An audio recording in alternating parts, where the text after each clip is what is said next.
नमस्ते तथा स्वागत सम्पूर्ण दर्शक महानुभावहरुमा। हामीले धेरै जसो हवाईजहाजहरु सेतो रङमा नै देख्छौं होइन र?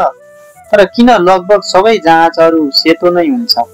के सेतो रङ सस्तो पर्छ वा यसको पछाडी कुनै विज्ञान लुकेको छ? आजको भिडियोमा हामी यही रोचक कारणहरु बुझ्नेछौं। सुरुको दिनमा हवाईजहाजहरु विभिन्न रङमा बनाइन्थ्यो, रातो, नीलो, हरियो पनि। तर समयसँगै सबै कम्पनीहरूले सेतो रङलाई प्राथमिकता दिन थाले।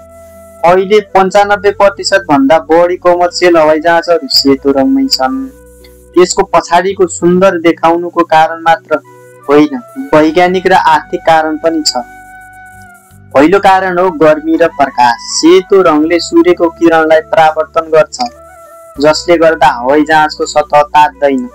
यदि जहाज कालो वा गाढो रङ लगाएको भए धातु झर्कन सक्छ, फ्युल खर्च बढ्छ र भेट्टी तापक्रम नियन्त्रण गर्ने एयर कन्ट्रोल सिस्टमले बढी ऊर्जा प्रयोग गर्नुपर्छ।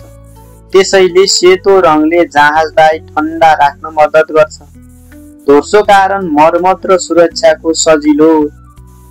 सेतो रङमा ससाना क्रैश, तेलको दाग, फोहोर वा चरा ठोकिएको दाग पनि सजिलै देखिन्छ। यसले इन्जिनियरलाई समस्या छिटै पत्ता लगाउन मद्दत गर्छ, जसले दुर्घटना हुने सम्भावना घटाउँछ। त्यसैले सुरक्षाको हिसाबले पनि सेतो रङ बेस्ट चोइस हो। तेस्रो कारण रङ लगाउने खर्च। हवाईजहाजमा रङ लगाउन धेरै पेन्ट लाग्छ। हरेक किलोग्राम तौलले इन्धन बढी खर्च गर्छ। सेतो पेन्ट हल्का हुन्छ, कम खर्चिलो हुन्छ, जहाज पुनः बेच्दा पनि सजिलो हुन्छ, किनभने नयाँ एयरलाइनले आफ्नै लोगो सजिलै थप्न सक्छ सेतो रङमा। कतिपय एयरलाइनले ब्रान्डका लागि रातो वा नीलो रङ पनि प्रयोग गर्छन्, तर त्यो केवल लोगो र पुच्छरको भागमा मात्र।